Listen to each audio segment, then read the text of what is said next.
안녕하세요. 한 주간 잘 지내셨습니까? 네. 지난주 공부한 것도 다. 아유, 그럼요. 일주일 내내 길이요, 생각했어요. 진리요, 생명이라. 그죠? 네. 내가 곧 길이요 진리요 생명이다. 앞에 더가 붙죠. 그렇죠. 네, 네. 오직. 야. The way. 네. 영어도 잘하시네요. 더요? 예. 잘하십니다. 아니 이게 중요합니다. 네. 내가 여러 길 중에 하나다. 이게 아니고 맞아요. 유일한 길이다. The way다. 이게 아주 중요한 겁니다. 네. The way, the trust, the life. 더 트루스. Truth. 안 했으면 들통이 안 날 뻔했는데. 야, 나 괜히 했네. 오늘은 가만히 있으면 중간이라고 간단 말이야. 이럴 때 하는 말이지. 예, 오늘은 영어로 시작을 하는 분위기군요. 좋습니다. 그러면. 그러면 네. 좋아요. 지난주에 우리가 공부할 때 우리 패널 분들께서 이제 편하게 대화할 때 말씀하신 대로 5절에 보면 도마가 주님 어디로 가시는지 우리 모릅니다. 이렇게 이야기했었죠. 그리고 8절에도 나를 알았더라면 아버지도 알았으리라 예수님이 7절에 말씀하시니까 아버지를 우리에게 보여주십시오. 의심하잖아요. 뭔가 자꾸 물어보고 의심하고. 의심이라는 게 나쁜 게 아닙니다. 의심. 그러니까 이런 말이 있습니다. 오늘 영어로 시작했으니까 그러면 영어로 한번 해보겠습니다.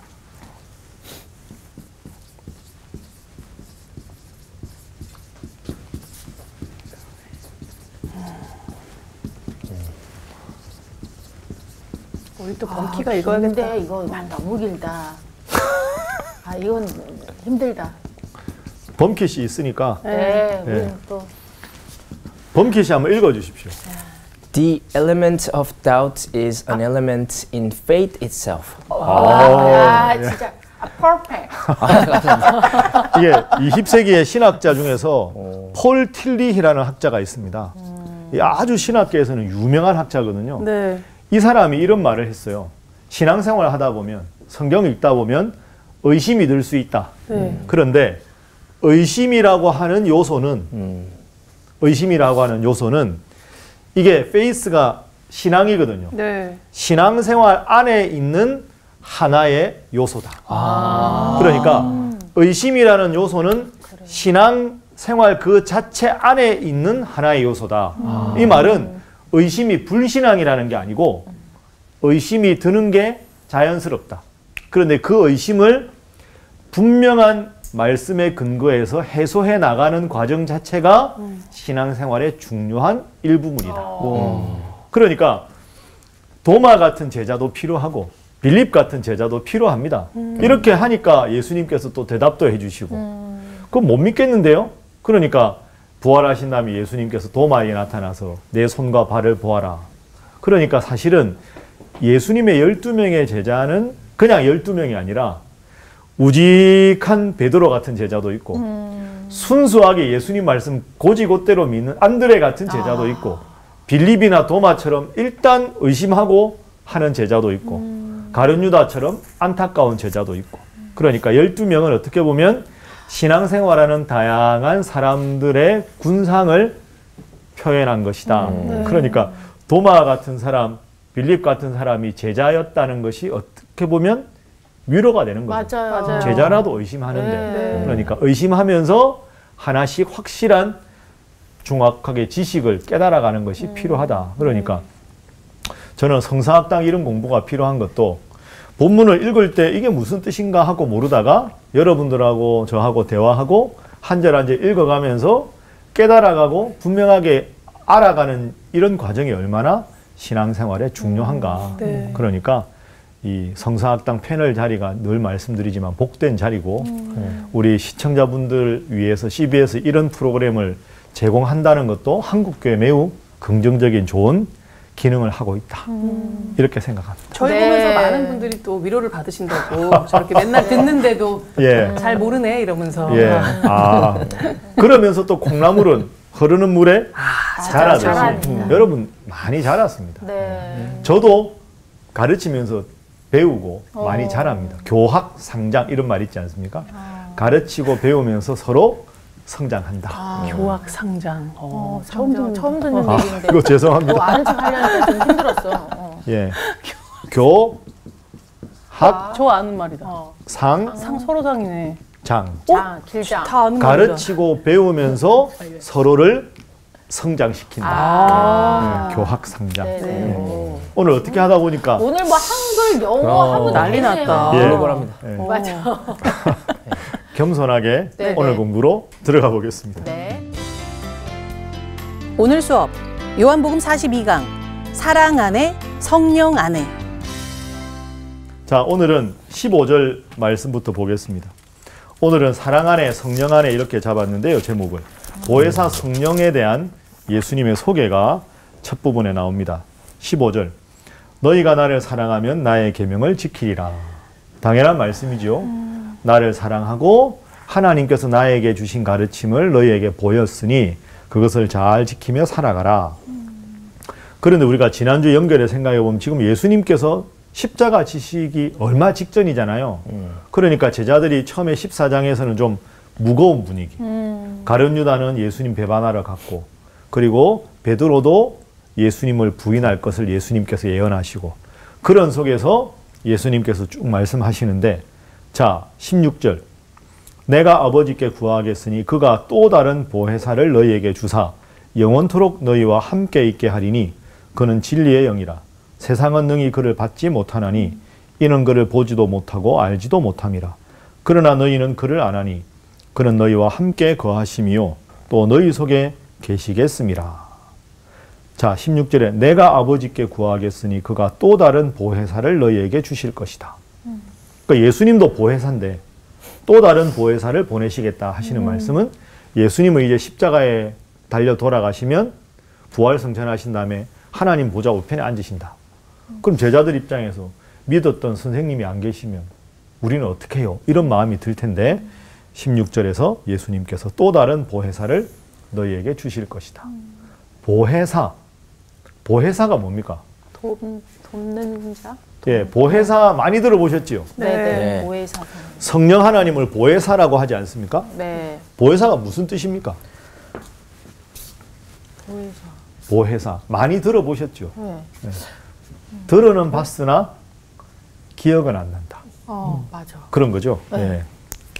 보혜사라는 말은요. 오늘 자꾸 한자를 쓰게 돼서 죄송한데요. 보. 그래야 이해가 되니까 네. 이렇게 됩니다. 이 보는 보호한다. 보호하고. 해는 은혜. 은혜. 우리를 보호하시고 우리에게 은혜를 깨닫게 하시는 스승사자, 스승. 선생님 이런 뜻입니다. 이 보혜사가 파라칼레오 파라칼레오. 라는 동사에서 나왔습니다. 그래서 보혜사가 헬라어로는 파라클레토스. 이건 동사고요. 이건 명사입니다. 그러면 파라칼레오가 뭐냐 하면 파라는 곁에서 이런 뜻이고요. 칼레오는 부르다, 말하다 이런 뜻입니다. 그러니까 곁에서 우리에게 말씀하시는 분. 그죠? 곁에서 말씀하시는 분. 예를 들어서 우리가 하나님께 기도해야 되는데 어떻게 기도해야 될지 모를 때 곁에서 우리에게 어떤 마음으로 기도해야 될지 어떤 내용으로 기도해야 될지를 가르쳐 주시는 분. 네. 그러니까 우리가 믿음 생활 잘 하도록 우리를 보호하시고 은혜 안에 살도록 우리를 인도해 주시는 선생님. 그래서 보혜사라는 말은 곁에서 돕는다 이런 뜻입니다. 그래서 이 보혜사라는 단어를 영어로 보면 그 위로자, 컴포터라고도 번역하고 돕는 사람, 헬퍼, 헬프가 돕는다는 뜻 아닙니까? 네. 헬퍼라고도 번역하고 어떤 데는 카운셀러. 카운셀. 그러니까 우리가 신앙생활을 어떻게 해야 될지 모를 때 아니면 하나님 뜻이 무엇인지 모를 때 기도하면 성령께서 하나님의 뜻이 무엇인지를 알려주신다. 네. 그래서 곁에서 우리를 도와주시는 분, 그 뜻이 보혜사라는 단어의 뜻입니다. 우리가 지난주 연결해서 생각해보면 예수님은 어쨌든 육신을 입으셨기 때문에 여기 계시면서 저기에 함께 계실 수 없잖아요. 육체적 한계가 있으니까. 그런데 성령 하나님께서는 예를 들어서 빌립은 유대 지방에 있고 베드로는 예를 들어서 갈릴리에 있고 그리고 다데오는 저 아래쪽에 뭐 있고 다 달라도 하나님 앞에 기도하면 성령 하나님은 시간과 공간을 초월하신 영적인 존재니까 베드로 마음에도 곁에서 도와주실 수 있고 그 다음에 다데오에게도 도와주실 수 있고 그렇게 생각해 보면 예수님이라는 공간에 제한된 한 분이 아니라 그 언제 어디서나 공간에 시간에 제한이 없는 성령께서 도와주시는 것이 너희에게 더 유익한 일이다. 네. 이게 이제 예수님의 위로가 되는 거죠. 그래서 계속해서 오늘 본문 말씀에서 성령 하나님을 이야기합니다. 17절 그는 진리의 영이라. 자, 진리의 영이라고 말씀하셨는데요. 우리가 지난주에 공부한 6절 보십시오. 자, 범키 씨가 6절 한번 읽어주십시오. 예수께서 이르시되 내가 곧 길이요 진리요 생명이니 나로 말미암지 않고는 아버지께로 올 자가 없느니라. 아멘. 자, 여기 6절에서 나는 누굽니까? 진리. 아니, 예수님. 예수님이잖아요. 네. 예수님이 진리라 그랬죠. 네. 그럼 17절에 그는 진리의 영이라. 진리가 예수님이니까 예수님의 영이라 라고도 말할 수 있겠죠. 진리가 예수님이니까. 네. 그러니까 예수님의 가르침이 뭘까? 예를 들어 제자들 입장에서 예수님 십자가에 달려 돌아가신 다음에 예수님 안 계시다. 이 상황에서 예수님은 우리가 어떻게 행동하기를 원하실까? 예수님의 제자로 우리가 어떻게 이 상황에서 지혜롭게 행동하기를 원하실까? 그걸 우리가 기도하고 깨닫기 위해서 간절히 구하면 진리의 영, 예수님의 영이신 성령께서 오셔서 예수님의 뜻을 전해 주실 것이다. 그러니 내가 없다고 해서 불안해하지 말아라. 내가 어떻게 말하고 행동하는 것을 너희가 본 것에다가 성령께서 오셔서 그 모든 걸 다 친절하게 일러주실 것이니 걱정하지 말고 근심하지 말아라. 이게 이제 진리의 영이라. 세상은 능히 그를 받지 못한다. 왜? 이 세상은 진리만 있는 게 아니잖아요. 진리도 있지만 진리가 아닌 것. 그 당시에 대제사장, 서기관, 바리새인들은 예수님이 진리로 오셨는데 믿지 않았잖아요. 그러니까 이 세상에는 진리보다는 거짓이 더 판을 치는 세상이니까 세상은 이 성령 하나님을 인정하지 않을 것이다. 그리고 성령 하나님의 가르침을 따르려고 하지 않을 것이다. 그런 의미에서 세상은 능히 그를 받지 못할 것이다. 이는 성령 하나님은 눈에 보이는 존재가 아니니까 그를 보지도 못하고 알지도 못함이라. 그러나 너희는 그를 아나니 그는 너희와 앞으로 함께 하실 것이다. 너희 마음속에 너희가 간절히 기도하고 구하면 성령께서 어떻게 말하고 어떻게 행동해야 될지를 다 알려주실 것이다. 18절 참 위로가 되는 말씀입니다. 자, 윤정 씨 한번 읽어주십시오. 내가 너희를 고아와 같이 버려두지 아니하고 너희에게로 오리라. 내가 너희를 고아와 같이 버려두지 않을 것이다. 그러니까 내가 가는 것이 너희에게는 유익이라. 네. 이런 말씀도 하셨습니다. 야, 걱정하지 마라. 내가 십자가에 죽는다고 너희들 지금 불안해하지? 그러지 마. 내가 너희를 절대로 고아처럼 내버려 두지 않을 거야. 성령께서 오셔서 너희들 한 사람 한 사람을 위로해 주시고 지켜주실 거니까 걱정하지 마. 이 말씀을 지금 예수님이 하시는 겁니다. 자, 여러분이 성령께서 보혜사, 성령이라고 말씀드렸는데요. 그러면 여기 공부를 좀 해보겠습니다. 성령 하나님은 어떤 일을 하시는가? 우리가 하나님 하면 창조주, 네. 예수님 하면 이 땅에 오신 구원자, 성령님 하면 이게 설명하기가 좀 애매하죠. 자, 그래서 성령 하나님에 대해서 잠깐 공부해 보겠습니다. 네. 이 다음 장 한번 보시죠. 요한복음 15장 26절. 자, 요한복음 15장 26절. 수지 씨가 한번 읽어 주십시오. 내가 아버지께로부터 너희에게 보낼 보혜사 곧 아버지께로부터 나오시는 진리의 성령이 오실 때에 그가 나를 증언하실 것이요 너희도 처음부터 나와 함께 있었으므로 증언하느니라. 자, 성령 하나님의 역할이 나오죠. 예수님을 증거하시는 분이다. 그죠? 네. 그러니까 예를 들어서 우리가 예수님에 대해서 가르침도 배우고 이렇게 하면 예수님의 가르침이 우리 마음속에 있어서 누군가에게 예수님 믿읍시다. 예수님은 이런 분입니다. 예수님은 이런 일을 하셨습니다. 하고 우리 속에 예수님의 하셨던 말씀과 사역을 기억해서 누군가에게 전하게 하는 마음을 주시는 분이 성령 하나님이시다. 네. 그래서 사실은 우리가 이 세상 살아가면서 우리 마음속에는 진리를 따르는 마음도 있지만 거짓을 따르는 마음도 있는데 우리 마음속에 예수님 사랑하는 마음을 주셔서 예수님의 뜻대로 살아가고자 하는 마음을 주시고 또 그걸 우리의 입술로 전하게 도와주시는 분이 성령님이다. 그러니까 성령님의 가장 중요한 역할은 요한복음 15장에 나오는 대로 예수님을 증거하시는 분이다. 하나만 더 생각을 해보겠습니다. 자, 여러분 이걸 한번 생각해 보시죠. 다른 종교에 성령 같은 분이 있을까요? 다른 종교에는 성령 같은 분이 없습니다. 없습니다. 자, 이걸 한번 잘 생각해 보십시오. 네. 유교나 불교나 우리가 이제 한국 사람이니까 네. 우리나라 동양의 종교 정통에서는 내가 열심히 수행을 하면 불교로 말하면 내가 석가모니 같은 존재가 될 수 있습니다. 네. 내가 수행하면 석가모니가 될 수 있고 유교에서는 내가 열심히 수양을 하면 공자 같은 성인이 될 수 있습니다. 그렇죠? 그러니까 이 동양의 우리 문화권에 있는 전통에서는 내가 열심히 수행하면 석가모니가 되고 내가 열심히 수양하면 성인, 공자 같은 존재가 되기 때문에 내 노력만으로 기독교로 말하면 구원을 이루는 겁니다. 그러니까 누군가가 우리를 도와줘야 될 분이 필요가 없어요. 네. 그런데 기독교에서는 내가 아무리 예수님처럼 살려고 노력을 해도 예수님과 똑같아질 수 있을까요? 없을까요? 없어요. 없잖아요. 네. 그럼 여기서 우리의 선택은 두 가지가 있습니다. 어차피 예수님처럼 못 살 거 마음대로 죄짓고 살자. 1번. 그래도 예수님이 나를 구원해 주셨는데 예수님 뜻대로 살아야지. 2번. 네. 1번이 맞습니까? 2번이 맞습니까? 2번이 맞죠. 2번이 맞죠. 네. 머릿속으로 2번이 맞는데 자꾸 1번으로도 가려는 마음이 생기잖아요. 네. 그럴 때 끝없이 우리를 곁에서 도와서 야, 그렇게 살면 안 되잖아. 하나님 뜻이 이쪽이야. 이게 행복의 길이고 구원의 길이야 하고 곁에서 우리를 도와주시는 분, 그분이 성령님입니다.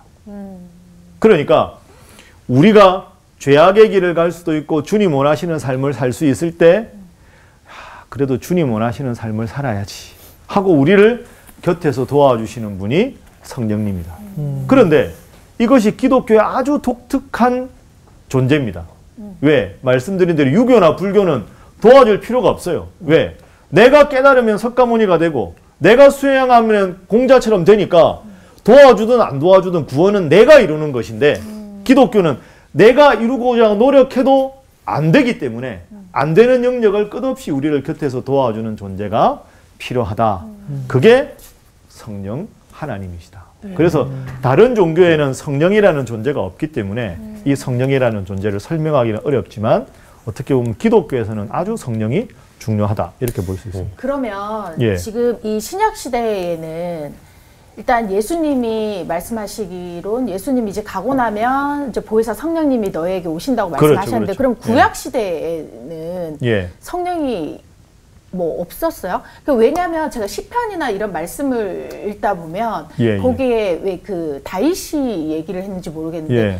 그 하나님의 정직한 영을 부어달라 그러고 그렇죠, 주의 그렇죠. 영을 내게서 오. 거두지 말라고 그러잖아요. 예, 예, 예. 그러면 그 영은 과연 어떤 영인가? 그게 성령인지 단순히 예.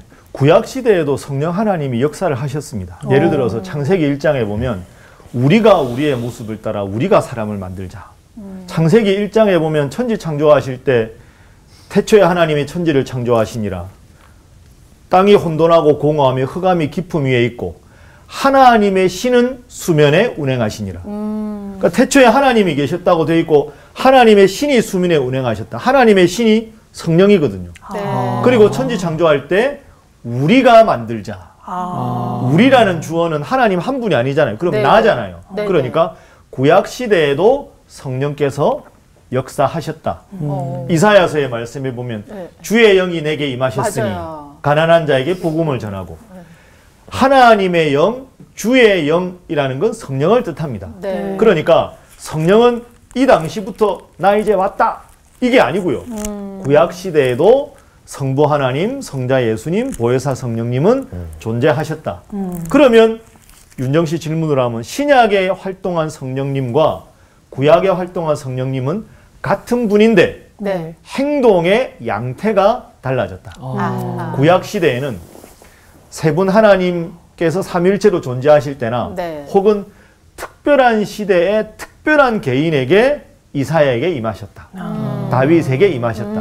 그런데 요엘서에 보면 내가 말세에 모든 사람에게 성령을 주겠다. 네. 그러니 누구든지 성령을 원하면 성령께서 각 사람에게 다 역사하신다. 그러니까 구약은 특정 시대에 특정인에게 역사하셨는데 예수님께서 이제 십자가 달리시고 올라가신 후에 성령께서 모두에게 원하는 자에게 다 주시겠다.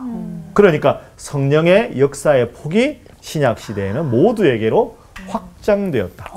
그러니 제자들이 지금 다들 걱정하지만 너에게도 성령께서 역사하시고 너에게도 역사하시고 내가 어디로 가든지 성령께서 함께 하실 것이다. 그러니 너희에게 이것이 위로가 되는 것이다. 네. 이런 말씀으로 이해할 수 있습니다. 네. 자, 그래서 계속해서 말씀 보겠습니다. 우리가 18절이 위로라고 말씀드렸죠. 고아와 같이 버려두지 않을 것이다. 19절 조금 있으면 세상은 다시 나를 보지 못할 것이다. 왜? 예수님 십자가에 돌아가시면 세상 사람들이 예수님을 못 볼 거 아닙니까? 그죠? 19절 그런데 너희는 나를 볼 것이다. 내가 죽은 후에 3일 만에 부활해서 다시 너희에게 찾아올 것이다. 예수님께서 오셨을 때 모든 사람에게 다 보이신 게 아니잖아요. 네. 제자들이 불안해할 때 오시고 마지막에 500명에게도 보이셨지만 세상 사람들은 예수님이 죽으신 다음에 부활할 걸 전혀 믿지 않는 사람들에게는 예수님께서 나타나시지 않았으니까.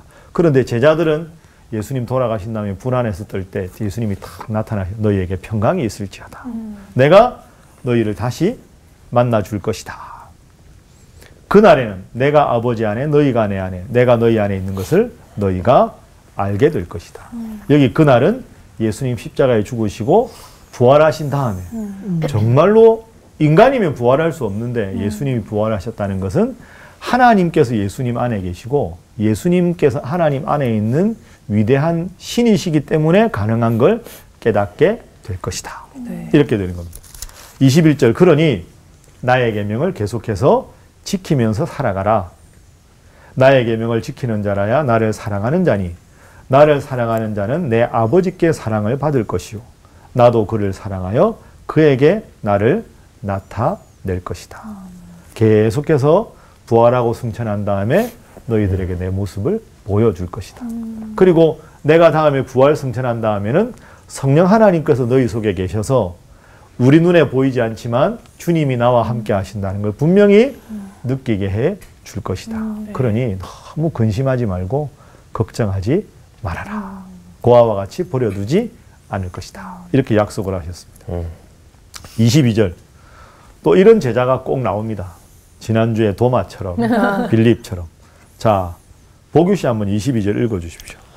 가룟 아닌 유다가 이르되 주여 어찌하여 자기를 우리에게는 나타내시고 세상에는 아니하려 하시나이까. 가룟 아닌 유다. 왜 이렇게 썼을까요? 예수님 제자 중에 가룟 유다가 있죠. 네. 가룟에 대해서는 여러 가지 설이 있는데 지명으로 보는 학자들이 많습니다. 그러니까 가룟이라는 곳 출신인 유다.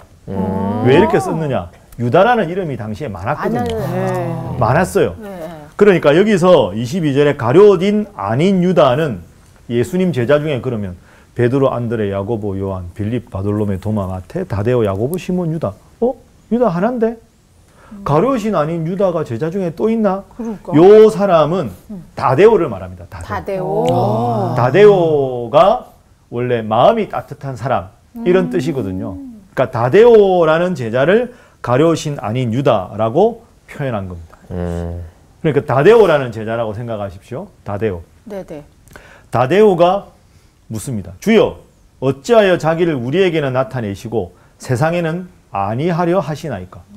예수님 다음에 우리가 예수님 만난다면서요. 우리만 만날 게 아니라 다 만나 주십시오. 그 예수님이 대단한 걸 좀 보여주십시오. 그래야 사람들이 믿을 거 아닙니까? 이런 뜻입니다. 그런데 지금까지 예수님의 행적은 그게 아닙니다. 예수님은 항상 수많은 무리들이 있지만 호기심에 야 예수가 살았대. 이렇게 보는 사람들의 숫자가 아니라 정말로 예수님을 구원자로 믿는 제자들이 얼마나 되느냐가 중요하지 무리들의 숫자가 중요한 게 아닌 거죠. 그런데 다데오는 지금 그런 예수님의 마음 모르고 예수님 우리한테 말고 싹 다 있는 데서 좀 보여주십시오. 이건 예수님의 근본적인 의도는 아니다. 그러니까 다데오도 예수님 마음을 정확하게는 알지 못하고 있다. 제자들 다 좀 안타깝죠. 네. 뭐 할 수 없습니다. 23절 예수께서 대답하여 이르시되 사람이 나를 사랑하며 내 말을 지킬 것이다. 내 아버지께서 그를 사랑하실 것이다. 우리가 그에게 가서 거처를 그와 함께 하리라. 그러니까 저 천국으로 내가 언젠가 모두를 인도할 것이다. 네. 나를 사랑하지 아니하는 자는 내 말을 지키지 않을 것이다. 너희가 듣는 말은 내 말이 아니요 나를 보내신 아버지의 말씀이다. 그러니까 예수님 말씀은 내가 가도 성령께서 오시니까 괜찮다. 그리고 나를 사랑하는 그 마음을 영원히 간직하면 그 사랑 속에서 하나님의 사랑도 느낄 것이고 내가 육체적으로 너희와 함께하지 않지만 성령께서 내가 하던 모든 일과 말씀과 행적을 기억나게 해주실 것이다. 그러니 주님 사랑하는 마음으로 서로 사랑하며 살아가라. 그것이 제일 중요하다. 예수님께서 또 사랑을 말씀하셨습니다.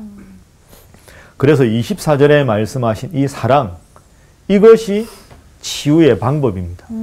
그러니까 주님이 없지만 제자들끼리 서로 모여서 격려하고 야, 불안해하면 우리 주님 앞에 기도하자.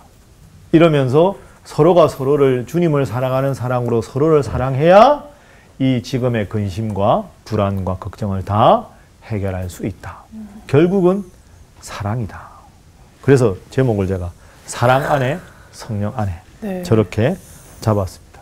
그리고 계속해서 보혜사 성령에 대해서 말씀을 하십니다. 25절부터 보죠. 내가 아직 너희와 함께 있어서 이 말을 너희에게 하였거니와 보혜사 곧 아버지께서 내 이름으로 보내실 성령 그가 너희에게 모든 것을 가르치고 내가 너희에게 말한 모든 것을 생각나게 하리라. 내가 너희에게 말해 주었던 모든 것 예수님께서 이 상황이라면 어떻게 행동하실까? 다 성령께서 생각나게 해 주실 것이다. 자, 27절 범키 씨가 한번 읽어 주십시오. 평안을 너희에게 끼치노니 곧 나의 평안을 너희에게 주노라. 내가 너희에게 주는 것은 세상이 주는 것과 같지 아니하니라. 너희는 마음에 근심하지도 말고 두려워하지도 말라. 자, 보혜사 성령께서 오시면 내가 너희에게 말한 모든 것을 다 생각나게 하시고 떠올라서 어떻게 행동해야 될지를 알려주실 것이다. 그러니까 근심하지 말아라. 근심 대신에 뭘 하라고요? 평안하라.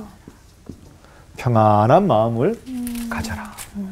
내가 가는 것이 결코 불안과 근심이 아니다. 그러니까 여러분 이렇게 생각하면 우리가 이 시대에 살아가면서 걱정과 근심이 들 때마다 여러분은 어떻게 하십니까? 내가 막 마음이 불편하고 마음이 하나로 모이지 않고 그러면 오늘 본문에 예수님 하신 말씀대로 생각하면 주님, 제가 제 마음이 불안합니다. 제 마음에 평안이 없습니다. 제 마음에 주님 주시는 평안으로 함께 해주십시오. 라고 기도하면 27절 말씀대로 나의 평안을 너희에게 줄 것이다. 이렇게 말씀하셨습니다. 그러니까 주님 믿는 사람들은 늘 평안한 마음이 우리가 가져야 될 기본적인 마음의 태도라는 겁니다. 그 아기 한번 생각해 보십시오. 아기 어릴 적에는 이렇게 업었잖아요. 엄마가. 그죠? 엄마 등에 엎여 있는 아기 생각하면 아무리 시끄러워도 엄마 등에만 딱 대면 잡니다. 그죠? 뭐 시장을 가든 뭐 심지어 포탄이 떨어져도 엄마 등에만 딱 붙이면 자잖아요. 그런 정도의 마음으로 주님을 의지할 수 있다면 그게 평안한 상태가 되는 거죠. 여러분은 살다가 마음이 평안하지 않으면 어떻게 평안을 찾으십니까? 방법이 있으십니까? 늘 평안한 건 아닐 거 아닙니까? 어떻게 해결하십니까? 진짜 기도밖에 없는 것 같아요. 이게 처음에 막 다른 걸 방법으로 해고 안 되죠. 더 가중되죠. 근데 거기서 결국 기도하면 내려놓게 되고 그때 딱 평안이 오는 것 같아요. 맞아. 훌륭하신데요. 네. 말로만 일어나. 아닙니다, 아닙니다. 그러니까 저도 목회하다가 힘들 때 있으면 그냥 저는 아무 기도도 안 하고요. 그냥 가슴에 손 딱 얹고 주님 맞아. 저를 아시지요. 아. 지켜주십시오. 이 기도만 아멘. 합니다. 네. 그러면 저도 모르게 이렇게 마음이 평안해지지. 마음이 평안하지 않을 때 입에서 나오는 말, 마음에 평안이 없을 때 하는 행동은 분명히 실수하게 돼 있습니다. 맞아요. 그렇죠? 그러니까 마음의 평안함이 성령 충만의 근거라는 것, 이게 정말로 중요합니다. 근데 진짜 마음이 평안하지 않을 때요, 기도도 안 되는 순간이 있거든요. 그렇죠. 정말. 예. 근데 그때 찬양을 부르면 예. 이게 진짜 기도가 될 때예요. 평안을 너에게 주노라 세상이 줄 수 없는, 이거를 반복해서 부르면 어느 순간 이 노래에 찬양이 빠져가지고 저 그걸 잊게 되는 그런 경우가 있더라고요. 좋은 그러니까 자면서도 그걸 계속 반복해서 불렀더니 많이 힘들었나 봐요. 이럴 때가 무슨 일이 있었네. 방법이. 아니 정말 좋은 방법입니다. 네. 예. 그러니까 찬양은 곡조 있는 기도라고 하잖아요. 네네네. 그러니까 기도해야 되는데 기도가 안 나온다. 그러면 저도 이제 그런 제안을 하는데요, 성도들한테. 기도가 안 되면 억지로 기도하지 말고 하나님, 기도가 안 됩니다. 쉬었다 하겠습니다. 왜 안 되는데? 그러면 찬양을 듣고 맞아. 찬양을 듣는 것이 자꾸 되다가 힘들면 더 좋은 건 성경을 쓰라고 합니다. 성경 읽는 거는 눈으로 읽는데 딴 생각할 수 있잖아요. 그러니까 성경을 소리내서 읽으면서 쓰면 귀로 듣고 입으로 말하고 손으로 쓰면 집중력이 계속 생기거든요. 그렇게 말씀을 쓰다 보면 나의 많은 감각이 말씀에 집중하게 되니까 나도 모르게 마음의 평안이 오게 됩니다. 네. 그러니까 여기서 중요한 건 이 27절에 평안을 너희에게 끼친다라고 말씀하셨습니다. 너희에게 준다, 이런 뜻이죠. 그러니까 내 의지로 평안이 생기는 게 아니라는 겁니다. 주님이 평안을 주셔야 내 마음이 평안해진다. 그러니까 여러분들의 대답처럼 찬양을 합니다, 기도를 합니다 라는 말씀의 전제는 내가 내 의식으로 노력한다고 해서 평안이 찾아오는 게 아니더라. 네. 맞아. 주님이 주셔야 평안할 수 있다. 그래서 그 평안으로 살아가는 것. 그래서 27절 뒤에 보십시오. 내가 너희에게 주는 것은 세상이 주는 것과 같지 않다. 내가 주는 평안은 세상이 주는 일시적인 평안과 같지 않다. 너희는 마음에 근심하지도 말고 두려워하지도 말라. 근심할 때가 있죠. 두려울 때가 있습니다. 그러나 이 모든 근심과 두려움은 주님께 기도하면 주님께서 해결해 주신다는 믿음으로 살아가라, 이런 뜻입니다. 예수 믿는다고 근심이 없습니까? 두려움이 없습니까? 생깁니다. 그런데 그걸 해결할 수 있는 방법을 쥐고 있다는 거죠. 예를 들면 그 춘향전에 보면 그 이몽룡 있지 않습니까? 네네. 이몽룡이 과거 시험 보고 합격해가지고 이제 다시 남원에 돌아왔을 때 네네네. 행색이 되게 남루하잖아요. 네. 그래서 사또가 보니까 뭐냐 쟤 이러고 이제 막 무시하고 하는데 이몽룡은 끄떡도 하지 않습니다. 아무리 남루해도 모든 사람들이 조롱해도 끄떡도 하지 않는 이유. 마패가 있잖아. 마패가 마패. 네, 마패. 그렇죠.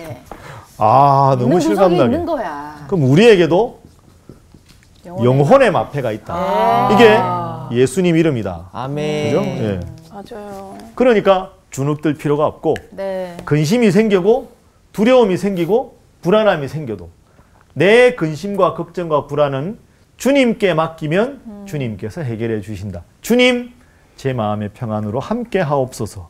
이게 주님 이름이 영혼의 마패. 그걸 사용하면 이 모든 것을 주님께서 해결해 주신다. 네. 그러니까 예수 믿는 건 진짜 멋진 일입니다. 그죠? 자부심을 가져야 됩니다. 내가 주님을 믿는 것에 대해. 근데 믿는 거는 자부심인데요. 예. 안 믿고 어떻게들 살아가나도 참 그게 예수가 없이 살아가는 그 사람들은 어떻게 사는 걸까 싶어요. 그렇죠. 네. 살기는 살지. 네. 그런데 제대로 행복하게 사는 방법을 모르고 사는 거죠. 그러니까 안타까워. 다 사니까 그냥 사는 거죠. 그러면 이렇게 되는 겁니다. 예수 안 믿고도 부자로 사는 사람도 많고 네.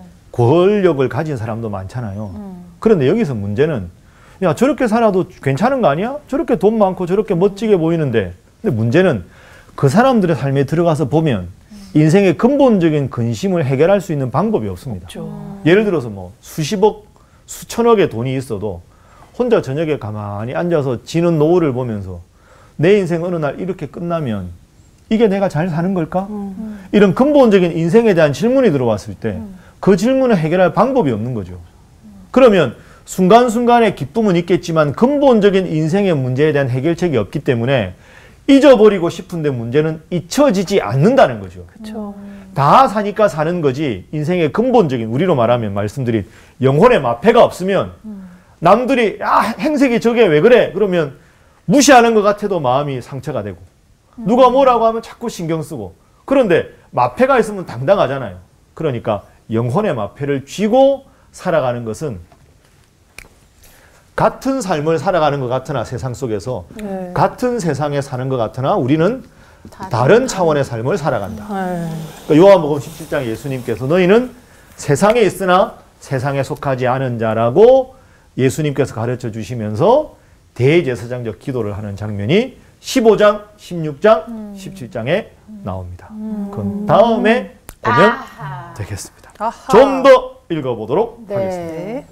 28절 내가 갔다가 너희에게로 온다 하는 말을 너희가 들었나니 걱정하지 말아라. 나를 사랑하였더라면 내가 아버지께로 감을 기뻐하였을 것이다. 왜? 성령께서 오셔서 너희들을 위로해 주실 것이니까. 아버지는 나보다 크심이라. 아버지는 아버지고 나는 아들이니까 아들의 위치에서 아버지 하나님을 존중하는 표현으로 썼습니다.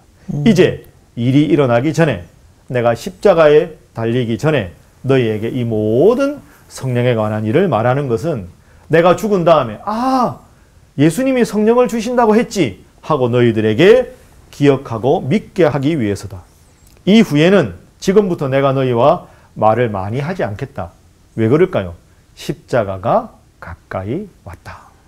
많은 말을 할 여유가 없다. 이런 뜻입니다.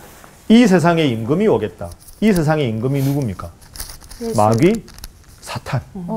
마귀와 사탄이 예수님을 십자가에 못 박게 내어주는 거잖아요.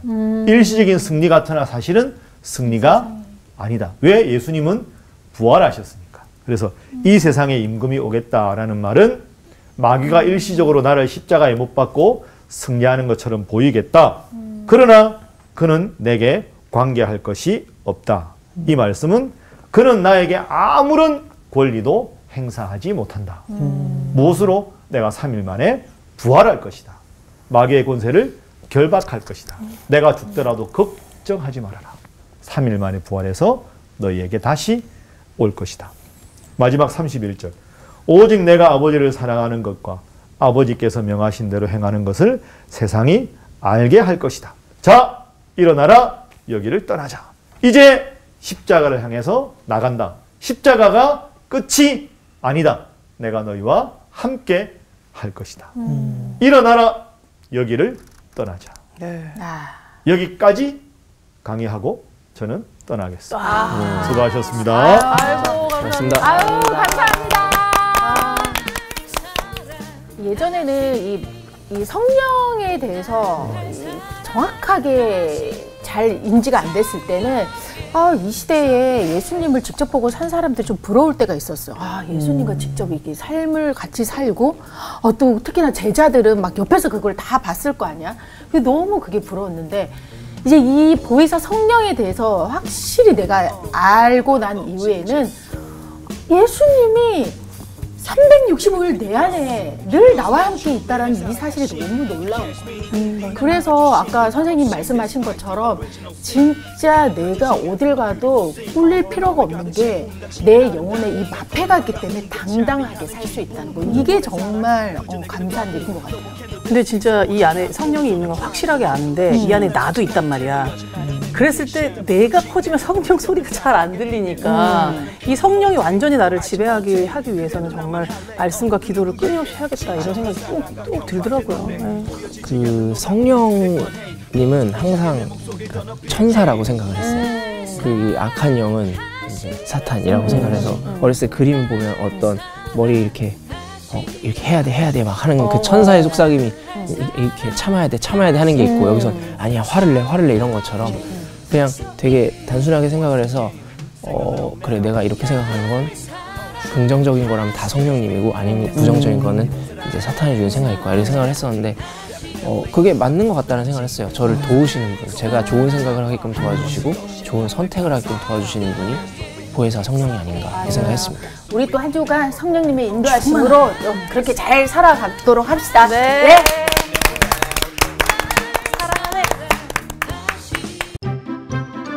이번 주 퀴즈입니다. 예수님께서 보혜사를 약속하실 때 예수님의 무엇을 주시겠다고 말씀하셨나요? 1번 화평, 2번 평안, 3번 희락. 정답을 아시는 분은 CBS 성서학당 홈페이지와 성서학당 카카오 채널을 이용하시면 됩니다. 선정되신 분들에게는 대한성서공회에서 발간한 성경 통독을 위한 최고의 자습서 성경 2.0 성서학당 선생님들의 저서 중 하나를 드립니다.